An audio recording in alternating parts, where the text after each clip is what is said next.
Asian cup বাছাইয়ে ফিরতি লেগে আজ হংকং চায়নার বিপক্ষে মাঠে নামছে বাংলাদেশ। কাইতাক স্টেডিয়ামে খেলা শুরু হবে সন্ধ্যা ৬টায়। মূল পর্বে জায়গা করে নিতে এই ম্যাচে জয় খুবই গুরুত্বপূর্ণ, তাই পূর্ণ ৩ পয়েন্ট নিয়ে দেশে ফিরতে চান হাভিয়ের ক্যাবরেইরা। ইমরান হোসেনের রিপোর্ট।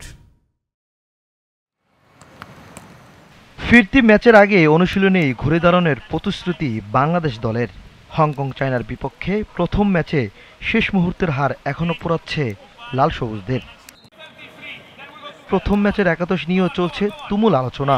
বিশেষ করে জায়ান আহমেদ, সমিত সোমকে প্রথমার্ধে না খেলানোয় প্রশ্ন তুলেছে অনেকে। তবে দলের অধিনায়ক জানালেন প্রত্যেকেই কোচের পরিকল্পনারই অংশ।